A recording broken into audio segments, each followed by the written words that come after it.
Alright guys, it is time for the end of the month reading wrap up.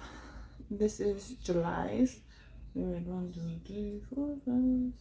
Already lost count. 9 books this month. So we're stepping back a little bit. But this video is kind of going to be quick because this is the majority of the books that I read this month. This is part of a series that I read and a video that I already did. So we're not going to go over these ones because the video that I did goes through each of these kind of individually, telling my thoughts, what's going on, and my ratings. But I will say, this is the Villain series by Serena Valentino. She's YA. It's talking about why the villains are the way they are and what they did and all that. And an additional kind of like side story from them.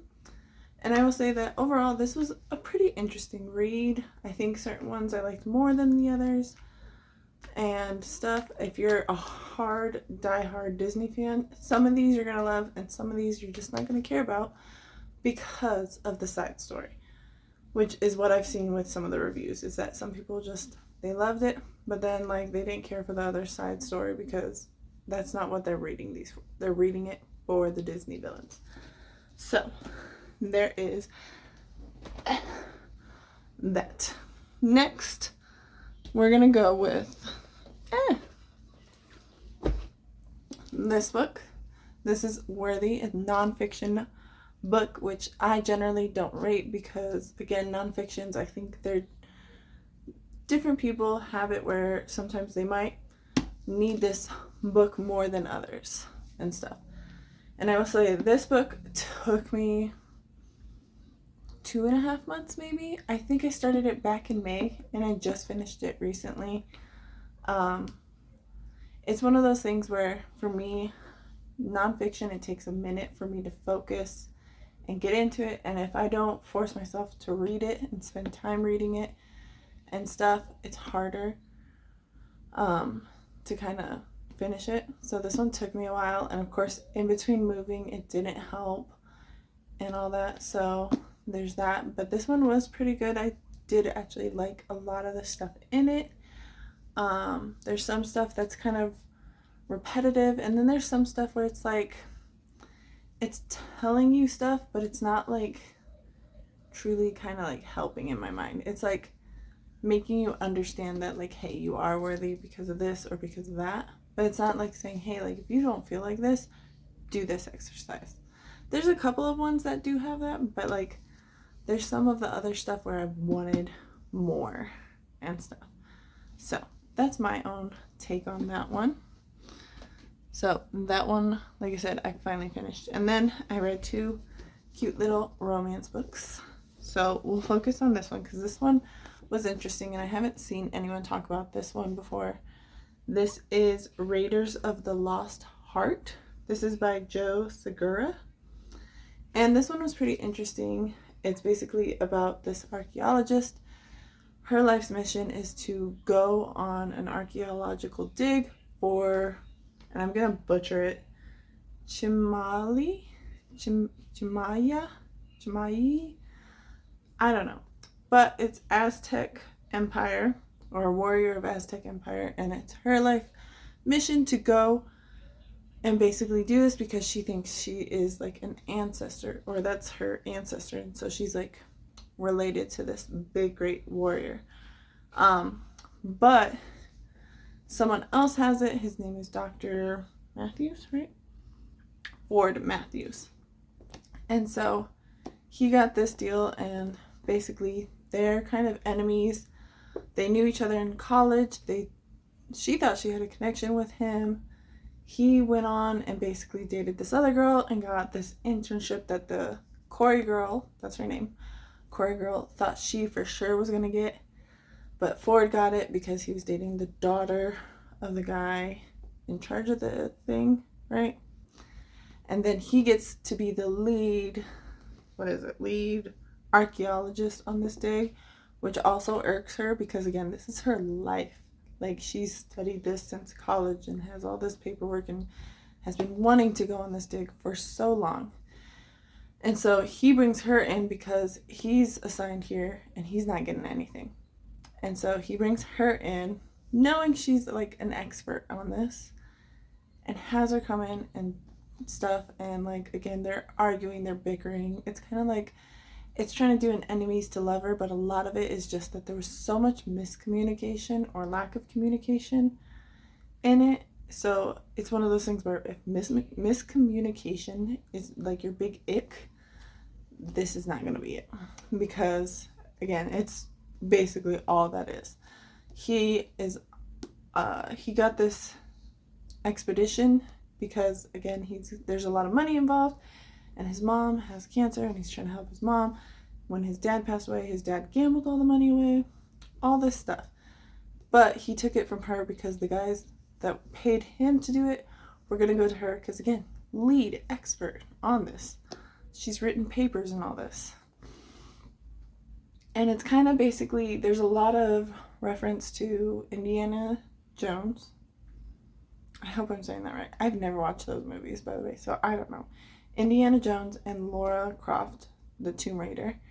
And she always gets compared to Lara Croft because of the girl and the like big boobs and all that, and like not taken serious.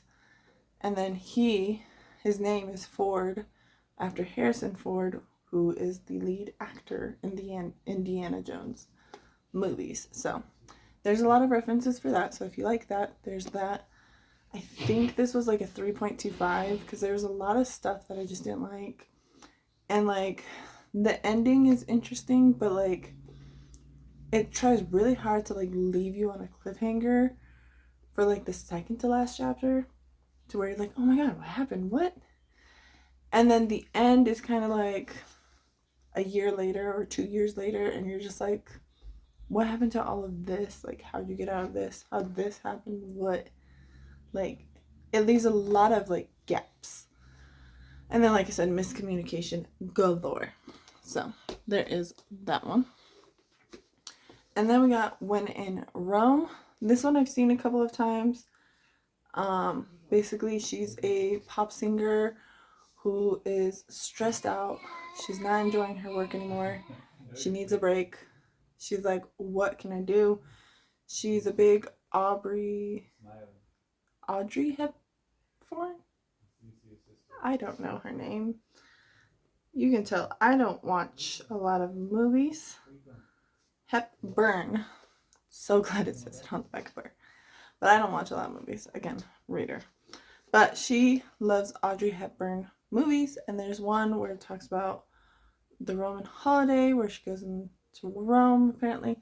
And so this pop star, Amelia Rose or Ray Rose, decides she's going to go to Rome, but she's not going to take a plane. So she just Googles where's the closest Rome, and it happens to be a small town called Rome, Kentucky. So she drives there in her car, not telling anyone where she's going. She gets there, her car breaks down in front of this guy's house. This guy had a really bad breakup. His name is Noah. I feel like I read this book and then everything went out the door. But his name is Noah. He had a bad breakup with a girl who came. He left because he thought he was in love with her, went with her to the big city. Things went downhill. He came back. He's like basically burned from dating, so he doesn't want to date anybody. So he ends up helping Amelia. He's like, this is like Grumpy Sunshine. Like, the more that I read and like hear about tropes, I can start seeing it. When I first started reading, I didn't care about tropes. I was just reading for the fun. But now that there's like tropes and they're like specifically assigned, I can like see it like a little bit more clearly, I guess. But this one's kind of trying to be like Grumpy Sunshine, pop star, small town kind of thing. And the thing is he owns a pie shop that he got from his grandmother. He's like in the small town just trying to live life. And then Amelia comes and like interrupts that. And he doesn't want to get burned again by going to someone who's a big like city person and stuff, so he's like, I'm gonna stay away, I'm not gonna get close, I'm not gonna do nothing. No.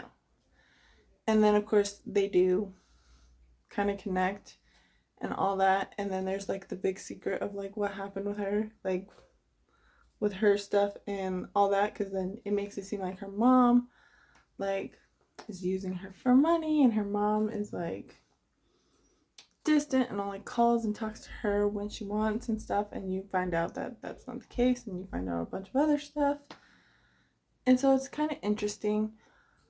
I don't know why, but I did see this a couple of times from other people, and for some reason I really thought that it was like where, like, mind you, I didn't pay attention 100%, but I thought one of these people owns a pie shop, someone comes in and works it. The pie shop is referenced, but this like cover is kind of like misleading, I guess you would say, because she never like goes and works in the pie shop. She goes to the pie shop that Noah works at, but she doesn't work in the pie shop. And for some reason I felt like that was part of the premise of the story before I read it, and it's not. But it's still a good book. It's not too bad. I think this one I just gave a solid 3, maybe a 3.25, maybe 3.5. I don't know. It wasn't that great. It was okay. I felt like it dragged on a little bit, and like I was expecting more for some reason and stuff. I did like some of the banter and the way like they interacted and stuff, but like I said, it was just meh for me. So that was all I read. Like I said, the Disney villain series, I will leave the link for the other video here so you can check it out. Like I said, it was a good series, but like it was long. I learned my lesson in not reading long series all at once. So there's that. I do have 2 books that I was currently in the middle of reading that I didn't finish, so those will be next month.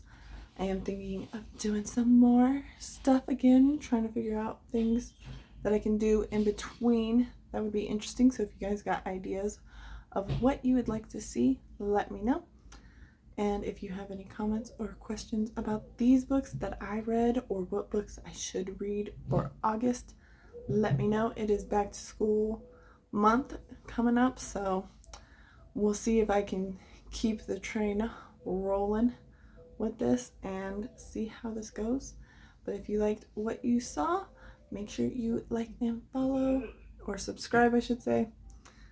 Don't know, but like and subscribe, and I will see you guys next time. Bye.